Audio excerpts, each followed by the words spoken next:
तो नमस्कार दोस्तों, हिंदी साहित्य के एक और नए वीडियो में आपका स्वागत है। तो दोस्तों, आज के इस वीडियो में हम कंप्लीट करने वाले हैं संपूर्ण गबन उपन्यास को महज 6 मिनट के अंदर। तो दोस्तों, बिना वक्त गवाए आइए वीडियो स्टार्ट करते हैं। सबसे पहले बात करते हैं गबन उपन्यास के प्रमुख पात्रों के बारे में। तो दोस्तों, पहला पात्र है जालपा, जो कि उपन्यास की नायिका है और रमानाथ की पत्नी है। ये काफी ज्यादा आभूषण प्रिय है और शादी के बाद भी ये और ज्यादा आभूषण की इच्छा जाहिर करती है और ये इसको सबसे ज्यादा प्रिय होता है चंद्रहार। हालांकि ये पतिव्रता भी है और एक प्रकार से स्वाभिमानी भी है। दूसरे जो उपन्यास के पात्र हैं वो है रमानाथ, जो कि उपन्यास के नायक हैं और जालपा के पति हैं। ये प्रदर्शन प्रिय दिखावे में अपनी शान समझते हैं। उनके पापा दयानाथ भले ही शांत हैं, पर रमानाथ का साथ देते हैं और एक प्रकार से रमानाथ क्या करते हैं, डींग हाँकते हैं। और आगे उपन्यास में हम देख सकते हैं कि रमानाथ मानसिक रूप से कमजोर भोग विलासी वृत्ति का आकांक्षी भी है। आगे दयानाथ है, जो कि रमानाथ के पिता हैं और सामाजिक दिखावा में ये विश्वास करते हैं और इसी कारण ये कर्जदार बन जाते हैं। मानकी है, जो कि जालपा की मां है और जालपा के मन में ससुराल से ही एक प्रकार से चंद्रहार का बीजारोपण इन्हीं ने ही किया था। रमेश है, जो कि एक क्लर्क हैं और रमानाथ के दोस्त हैं। अन्य पात्रों में रतन है, जो कि स्वतंत्र विचारों वाली आभूषण प्रिय स्त्री है। ये निसंतान है और इसके पति की मृत्यु हो जाती है। वकील है, जो कि जालपा के साथी रतन के प्रति लड़की शिक्षा के पक्षधर हैं।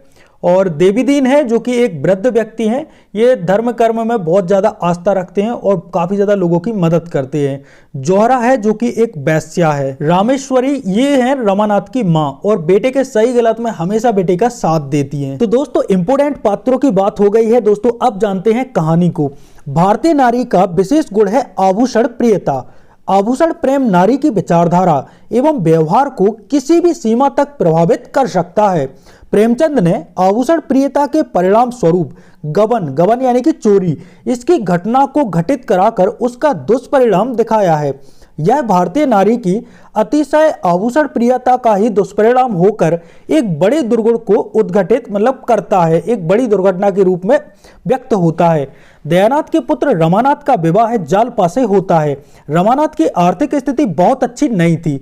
वह म्युनिसिपैलिटी के दफ्तर में साधारण बाबू के पद पर था, लेकिन रमानाथ जालपा के सामने बड़प की डींगे मारता है। दोस्तों, जालपा में जो आभूषण प्रियता बचपन से थी, विवाह के पश्चात उससे भी अत्यधिक बढ़ जाती है। जालपा को खुश करने के लिए रमानाथ कर्ज में डूबता चला जाता है। वह अपने कार्यालय में सरकारी धन को गबन यानी कि चुरा के उसको गबन करके कलकत्ता भाग जाता है। कलकत्ता में देवीदीन फल बेचने वाला रहता है, जो एक मैंने पहले ही बताया था, जो वृद्ध रहता है, वह रमानाथ को आश्रय देता है। इधर जालपा आभूषण बेचकर सरकारी धन जमा कर देती है, परंतु रमानाथ का कोई अता पता नहीं लगता है। हालांकि इसके बावजूद भी जो रमानाथ है वह पुलिस द्वारा पकड़े जाने की शंका में रहता है। अब जालपा के चरित्र में परिवर्तन हो जाता है। वह अपने आभूषण प्रेम को धिक्कारती है और आभूषण प्रेम को छोड़ देती है और पश्चाताप करती है। जालपा रमानाथ की खोज में जी जान से लग जाती है। इस मूल कथा के साथ उपन्यास में रतन और उसके पति इंदुभूषण की एक सहायक कथा भी चलती है। जो रतन है ये युवती है और उसका विवाह बूढ़े इंदुभूषण से होता है। फलतः रतन के जीवन की जो सरलता है वह चली जाती है।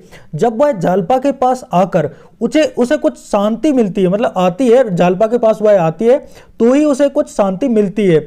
इंदुभूषण की मृत्यु के बाद उसकी सारी संपत्ति और जायदाद पर उनका जो भतीजा है मणिभूषण अधिकार कर लेता है। रतन सर्वदा एक प्रकार से निराश्रय हो जाती है, यानी कि उसको आश्रय देने वाला कोई नहीं होता।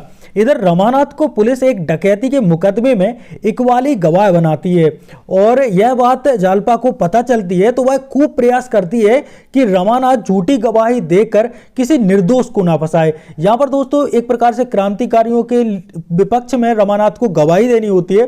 तो यहाँ पर जो जालपा है वह रमानाथ को एक प्रकार से बहुत प्रयास करती है कि रमानाथ झूठी गवाही ना दे और जो निर्दोष है उनको ना फंसाए, लेकिन रमानाथ पुलिस के षड्यंत्र में फंस जाता है और उसकी झूठी गवाही के कारण कई निर्दोषों को प्राण दंड मिलता है। जालपा प्रायश्चित स्वरूप उन निर्दोषों के जो परिवार है, उनकी माताएं हैं, उनकी सेवा में लग जाती है।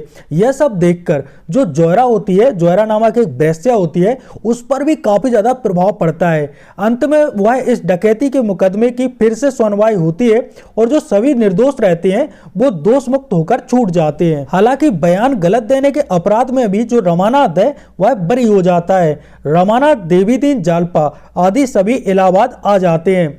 देवीदीन एक अच्छे कृषि फार्म को अब चलाने लगता है। रमानाथ कुशल वैद्य बन जाता है। इलाहाबाद में रतन और जोयरा की क्या हो जाती है, मृत्यु हो जाती है। जोयरा की मृत्यु होती है एक नदी में, मतलब लोगों को बचाते हुए जोयरा मर जाती है।